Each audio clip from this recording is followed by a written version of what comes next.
Tidak salah jika Indonesia disebut sebagai salah satu negara yang memiliki kekayaan sumber daya yang melimpah, mulai dari alam hingga budayanya. Hal ini dikarenakan letak geografis Nusantara yang beriklim tropis, sehingga dapat ditumbuhi berbagai jenis tumbuhan serta banyak ragam hewan. Tak hanya di darat, kekayaan bumi pertiwi juga terdapat di lautan, yang mana juga disebut sebagai negara maritim, karena sebagian besar wilayah Indonesia adalah perairan. Berbagai tradisi dan budaya, kuliner hingga berbagai bentuk karya juga tercipta dari tangan-tangan pengrajin di Indonesia, sehingga menambah khazanah kekayaan bumi pertiwi. Kami akan mengajak pemirsa untuk melihat proses pembuatan kerajinan khas kabupaten terujung di Pulau Jawa. Seperti apa keindahan serta kerumitan pembuatannya? Saksikan hanya di Jejak Nanta dalam program Salam Indonesia.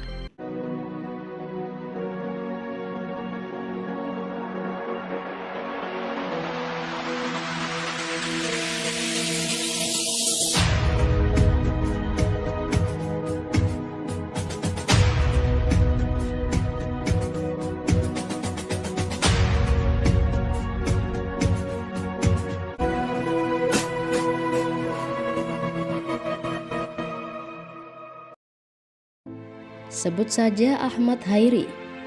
Ia telah menekuni profesi ini sejak tahun 2009 silam dan masih eksis hingga saat ini. Dirinya mengaku sebelumnya profesi tersebut ia awali di Pulau Dewata, Bali.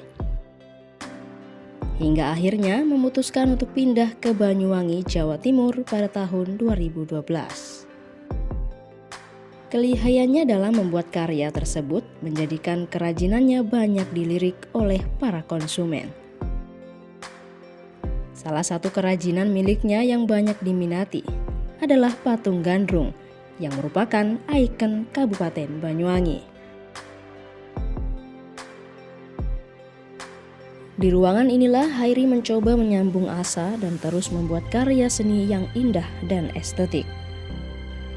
Dirinya juga berkisah sempat berhenti produksi karena adanya pandemi COVID-19, namun kini ia sudah kembali bangkit.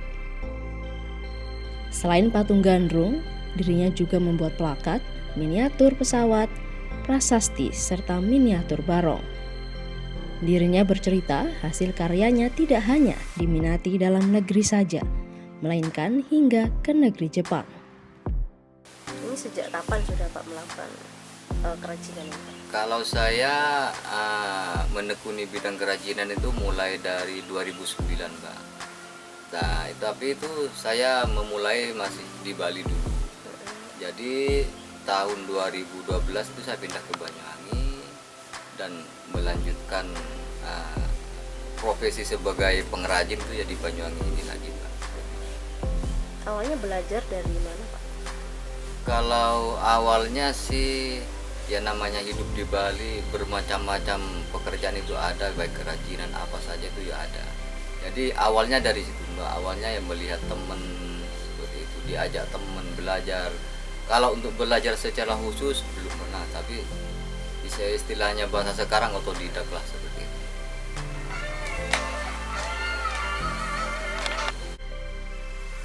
Lihatlah patung-patung miniatur gandrung tersebut sangat banyak dan begitu detail. Ia mengerjakannya seorang diri dan hanya membutuhkan waktu 2 minggu saja untuk menyelesaikan ratusan miniatur patung gandrung tersebut. Talenta memang tidak bisa membohongi hasil. Bekerja keras, ulet, dan tekun adalah kunci keberhasilan. Lakukan yang terbaik menurut versimu untuk negeri tercinta ini. Melestarikan serta mengembangkan budaya Nusantara adalah tanggung jawab kita sebagai pewarisnya. Tetap jaga dan rawat peninggalan leluhur agar bangsa ini tidak kehilangan identitasnya. Terima kasih sudah menyaksikan tayangan ini. Silahkan beri kritik yang membangun di kolom komentar. Dan tunggu kami di episode selanjutnya. Sampai jumpa.